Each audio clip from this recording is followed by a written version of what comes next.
and welcome to our weekend release. This is our bonus podcast episode where we can see how much extra content we can squeeze into your week. Random things that have been sent in and extra bits from our week. And our advice went down with you, our wonderful Gene Divas. As we are speaking to you now, William is doing his makeup. Yeah, I'm just going to say, and if you're watching this on YouTube, you'll see a before and after. This is before.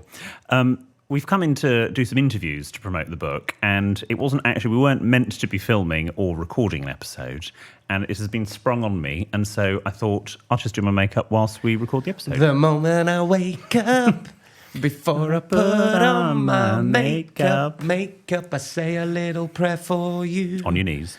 I run to the bus now, dear. Don't sing anymore, we'll be charged. Us now, dear. I say a little prayer for you. Lovely. A little bit more mascara. You're not going to bother with makeup then, are you? I've got a cap, but I'm going gym after this. Shock. Well, look, over a week the book's been out. What a week? Which has been just Jordan throws his coat on the floor. We really can't be bothered to this episode. Now, I'm worried that many Gene Divas listening or watching us on socials might not have noticed that we've got a book out. I don't know if we've mentioned it enough. Do you? No, although pleasingly, someone I did a Q&A last week about the book, and someone went, "Why is it called How Persecuted My Boss is a Book?" Oh. I was like, okay, right, well. Well, we do a Big podcast. Fan. Yeah, I know. Well, I know that. I just think they have maybe followed me more recently. So yeah, we've got a book out, and it's been great. We both said this week we've been doing what they call in the biz promo for the book. What? I think they would have cracked the code. No, let me say we've got promo this week, and right. A lot of people don't like doing promo, but I think we do. We don't mind doing interviews and stuff. No, I like doing promo. We like doing promo. Yeah. So we've done all sorts. At the time of recording, we're in between promo interviews. We've just done BBC Radio Lancashire with Graham and Leanne. Yes. Which did breakfast last week, didn't we? We did BBC. Oh, we've done all sorts. Yes, yeah. Marvellous. So it's been great that people are interested in our book. And at the time that this is going out, you are going to be lying on a Skegness beach, aren't you? Well, can I have? Am I going on holiday during the book? Another thing we haven't mentioned. It has kept me up at night. This, I'm not even joking. So last year when I got back from Skegness, I rebooked it because I enjoyed it so much. And before we knew the release date, I already had a holiday booked. So it's and just you've also booked it rather camply because you want to watch The Crown. No, that's not. Yes. That's why it's on that week. And then hilariously, they're only releasing 4 episodes, and then the rest 6 come next month. Last year, it was like when you got back to the hotel, watched an episode of The Crown, so I want to do that again. But it's just my luck. My first ever book, and the week it's come out, I'm on holiday. Well, I couldn't change it or anything like that, so I apologise. But I'll be doing book promo from the beach. From Skegness. Are you going to sell a few copies? I hope so, yeah. Well, and also Ben and I will have done, at the time this goes out, we will have done our Meet the Author, or Meet an Author, we're calling it. We talked about it. This is the most passive-aggressive thing you've ever done, and you are the king of Pagag. Pagag? Basically, William and Ben have ordered not one, but 2 cardboard cutouts that we talked about on the main episode. So there's a big version of me. Yes, it's called Life Size. They've obviously not met you. You cheeky git. I'm the same size as that. You are not the same size as that, Jordan. Look. It's literally the same. Well, once you're on tiptoe, it is. And then there's a mini version of me. That is more lifelike. You cheeky git. That's 2 foot. If that. You're a little pocket rocket, aren't you? I'm not a pocket. Don't ever call me a pocket rocket again. So, yes. Well, shall we go on to some listener responses? Let's do it. Have you done your makeup? No, I'm still doing it, but I'm going to do this. Okay. Hello, William, Jordan, and PB. I'm working my way through the back passage of your episodes, and I thought I'd share this with you. I have, for the past year, thought that Jordan's Jolly Joke of the Week jingle goes, if you like ketchup, cheeky and northern, etc. And I've always wondered what ketchup has to do with it, and if I've missed an episode with some sort of internal condiment joke. But it has recently just hit me that it's a chap, which has made me laugh a lot. And on that, what is your favourite condiment?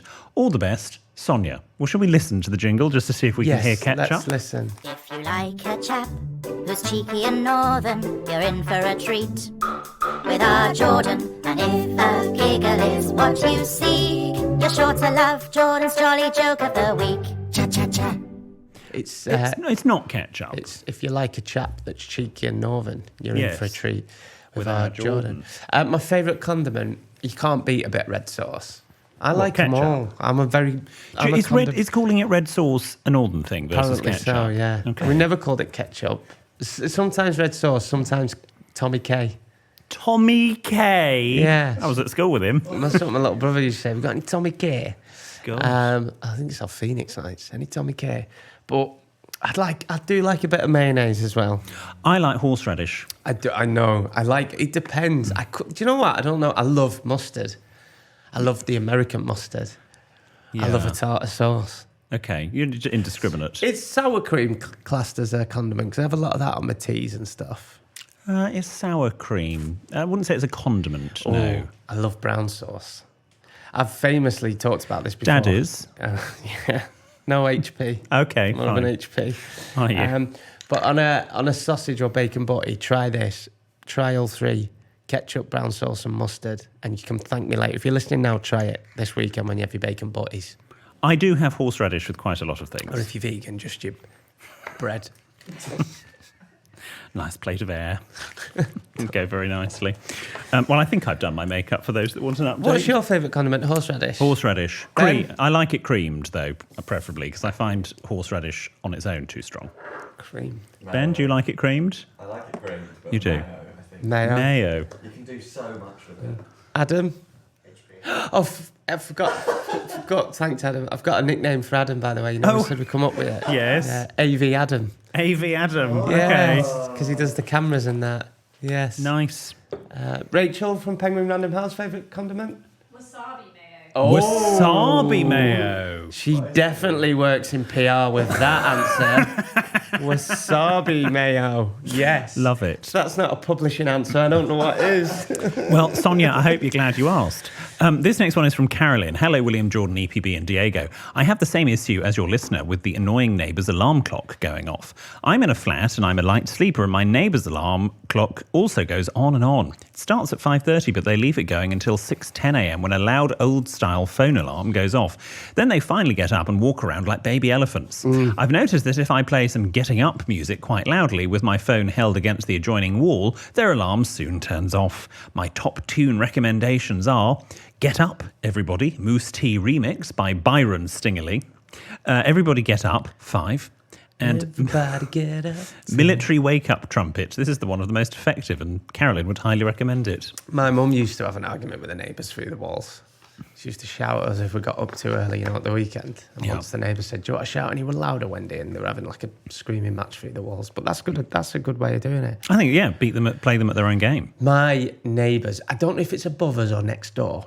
Yeah. I think it's above us because a new lad's moved in, and he's a good-looking chap. Okay. And I think he's like pretty young, like fresh out of uni, and basically he's having a lovely time most evenings. And On his own or with others? with others. Okay. It's like a knocking shop near me at the moment, and you can hear the bed. Every other night, it's like the bed's going like the clappers. Honestly, on Saturday night, I could hear everything. I don't know if you're saying that with a smile. I know, it was weird. It was weird. Also makes you feel very sad and lonely. I've never felt more 33 in my life than hearing someone in their early 20s going for it. I was like, Christ, 20 minutes? He's got good stamina, this lad. 20 minutes? Yeah, and the rest. Wow. Right, Okay. yeah. On a Tuesday night as well. Tuesday, he doesn't care. I know, he's got time on a Tuesday. Ben, are you going to get my peas? I'm trying to watch Emmerdale and he's going for it. Gosh, and he's even doing it at 7 o'clock at night. 7 o'clock. Wow. Yeah. He's young. Right, what have you got these peas for? Right, producer Ben's going to put a plate of peas in front of us. Am I saying peas or please? Oh, God. I thought of another one. What? We had mince or mince. Yes. What was the other one? I put it in my notes right there. Thank you, Ben. Thank you, Ben. What? Am I saying prince or prince? Have we done this one?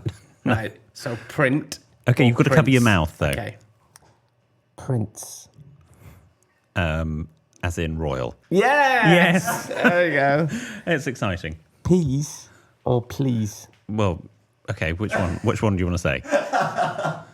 Please, may I have some peas? Right, shush. Let's get on with How this. are we one of the biggest podcasts in the country? We were. We were. Yeah. Now let's look at the peas. As one or two people have noticed. Right, so William's now viral. We talked about this on the other episode. He's got 1.5 million followers. He doesn't like to mention. I mean, incredible. Yeah. Well, thank you very much. I did a video on how to eat peas. Turns out, again, makes Olivegate look like a drop in the ocean. People have incredibly strong views on how to eat peas. Could you just show me how you would eat a pea or a plate of peas? I'm fasting, so I'm technically not going to eat before. Oh, just sack it. It's fine. It's a pea. I don't think. Right, I would eat peas like Right, this. so Jordan is turning up his fork, so the tines are facing upwards, and then he's scooping them up. His elbow has come out at a complete Well, you 45 can't do degree it that angle. way, can you? No, that's not the way I was suggesting. I'd say, so you scoop, using your knife, you scoop it onto the fork, Okay, and then you eat that way. right. Well, that's obviously incorrect. So what I was saying in the video, go onto my Instagram or TikTok if you want to see, is that using the back of the knife, you spear. No, you'd be there all pissing day. No, you wouldn't. Look, I've got a good helping of peas, and you eat like so. Let me have a go at What, of course, can I just get something off my chest? What irritates me in that video is that I obviously show the incorrect way to do peas, which is basically the one you just did, and then the correct way. And everyone is, well, not everyone, but a lot of people are commenting going, you still dropped the peas. Yes, from when I was showing you how not to eat peas. Watch the video properly. Right, so you're saying you do it. Yes. That's ridiculous. Well, can't you're not do it. doing it. Yes, there we go. That's better. You'd be there all day. No, you wouldn't. Or, I mean, look, if you have mashed potato, you can use that as a glue. Yes, good shout. I'll probably do another video on peas, seeing as On mashed potato. mashed potato and peas, seeing as it was so popular. We should. What I was thinking for a future episode when we're really desperate. Oh, actually, that's not a bad way, you know. Two plates of peas. You eat it that way, and Jordan eats it his way, and then we'll see who wins. Yeah, I mean, we will have to be very desperate for that. Are you worried that with your 1.5 million followers that you don't mention, you're going to run out of content ideas? No, because etiquette is all around us. Oh, is it? Okay. But anyway, yes, that's how to eat peas. Thank you to everyone that has interacted with that video. And thank you. If you've got a pea at the back of your mouth. My brother once, aged 5, stuck a pea up his nostril in a restaurant, and my parents couldn't work out how to get it out, and he was like trying to put it down. And anyway, so we were literally about to go to hospital. We had left the, restaurant we were in the car park, and luckily bumped into a friend of my parents, and they were like, oh my gosh, we're taking James to hospital, we can't get the pea out of his nose, it's so far up. And Nick, our family friend, said, has he covered the other nostril and sort of like blown out? And this pea then rolled across the car park. Wow. We went back in and had pudding. Did you actually? No. That we went home. That is the most James Hansen story I've ever heard. James Hansen was a wild child. Well, I mean, how would you say wild?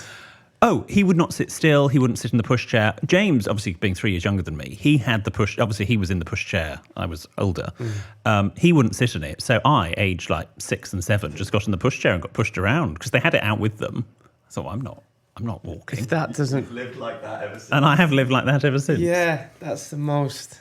Yeah, he was. Well, I could tell you stories, but it will embarrass him. So Just I'm not follow going him to. on Instagram. He's literally out on the piss every night. Though. I say this, you can tell when someone's first moved to London. He's out every night on Guinness. Yeah, bless Isn't him.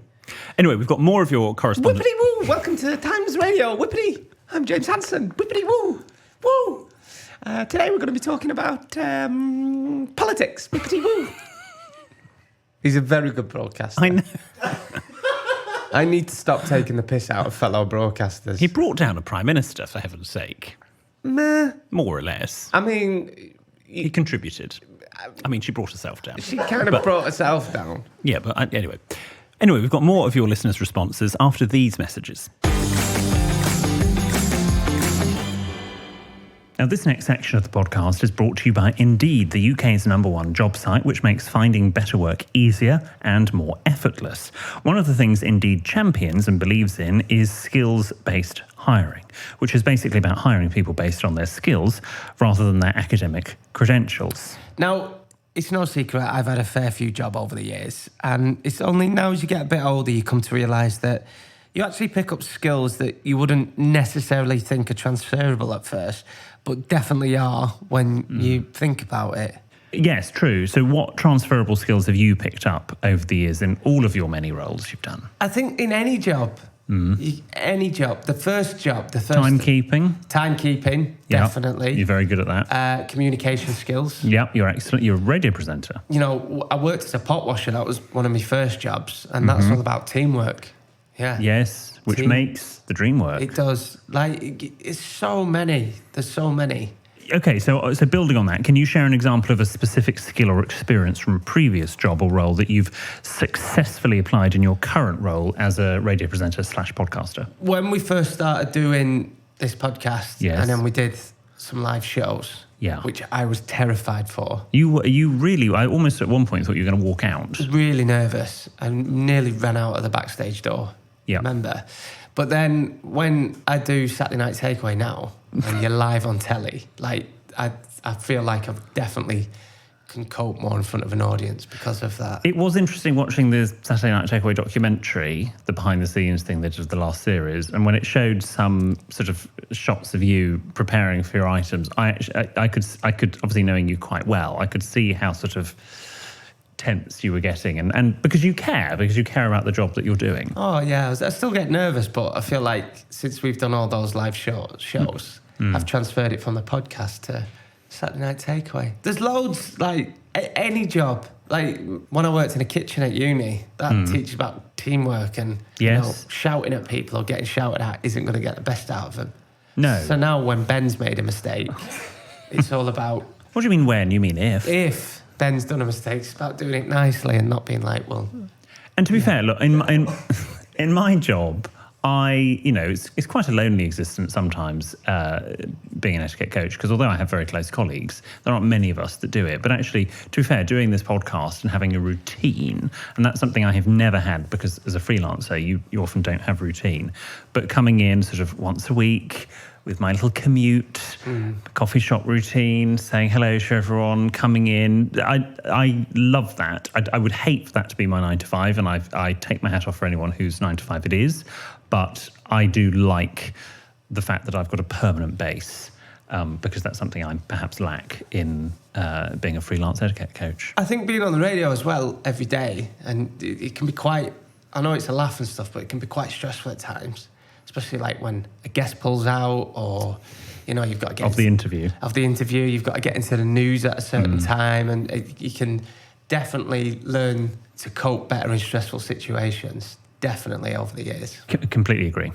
We'll be working with Indeed to bring you more work-focused guidance and inspiration in the next few weeks, so make sure you keep an ear out for that. And in the meantime, think about the lifelong skills you might have, and you can finally be seen for them by employers by uploading your CV for free on indeed.co.uk and let better work find you. I have a secret addiction, not to drugs or drink. There's no rehab for a girl who spends all her time online.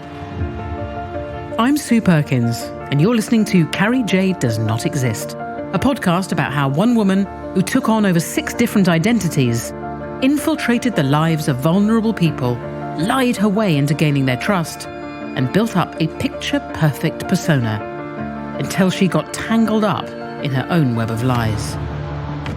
To listen to episode 1, The Activist, just search Carrie Jade Does Not Exist on Acast, Spotify, Apple Podcasts, or wherever you get your podcasts.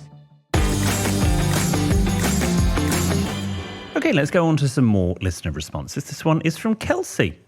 Maybe grammar.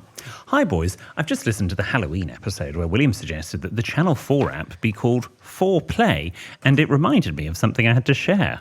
Well, we're all braced for this.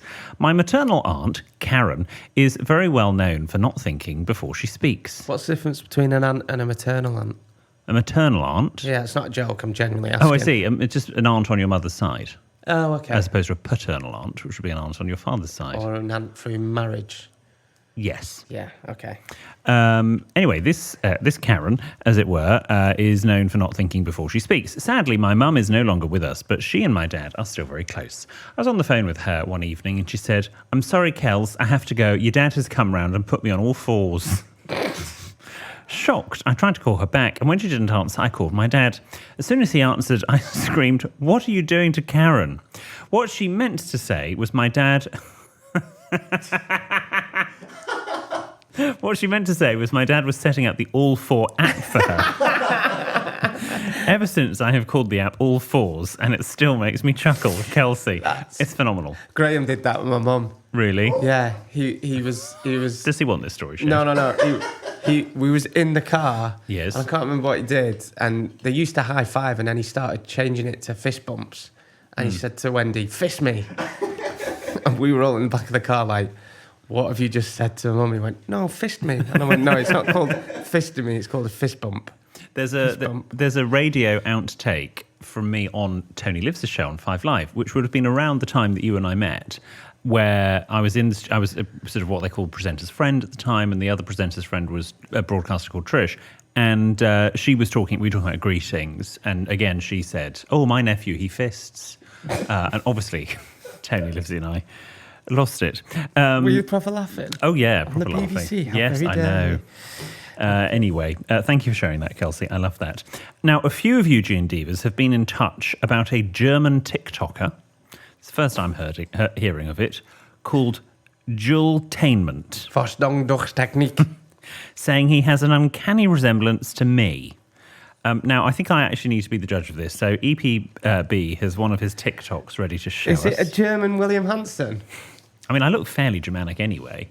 You do look quite... Is that the word Germanic? You do look Germanic. Yes. Not Scandinavian, Germanic. Oh, I do look a bit Scandinavian as well. Maybe. Okay, here we go. I mean, I don't... Oh my God. He's got a better hairline. Verstanden. He does look like you a bit. Yes. To be fair. I To be think fair. we need to ask Brian or Sarah if they had an affair with someone in Germany. Okay, I will. Darling, it was the 90s. We were all at it. The 90s? I was born in 89. It was the 80s, darling.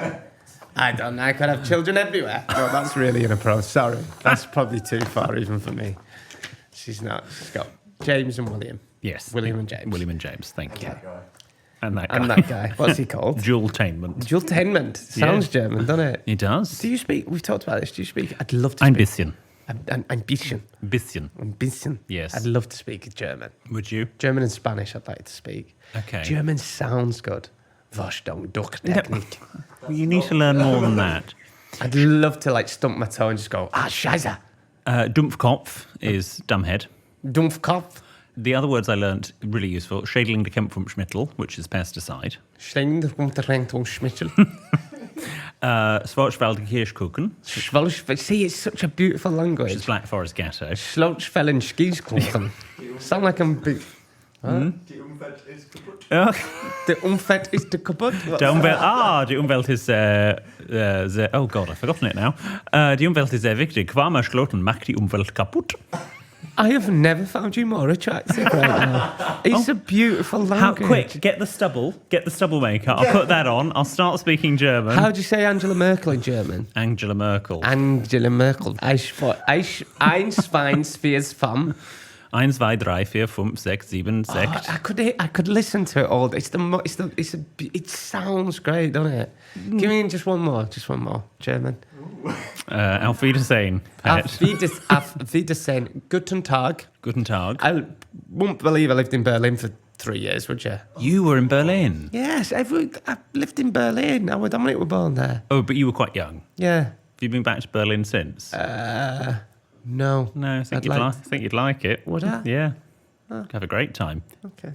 Well, what a What a lovely weekend release. There you go. Remember, if you've got a question or story that isn't a dilemma or a problem, this is the place where we can read it out. So drop into our DMs on social media or send us an email to help@sexofmyboss.com with anything that you want to share with us. Also, we might have mentioned it. We do have a book out and it is available in all good bookshops. Get yourself to Sainsbury's and Asda's. You'll find it there as well. It's also in Waterstones under B.H. Smith. But if you do your big shop this weekend, you'll see it. Yes, you will. You will. Anyway, for more Sexted news and nonsense, sign up for Produce Events newsletter at sexedmyboss.com. We'll see you on Tuesday. Goodbye.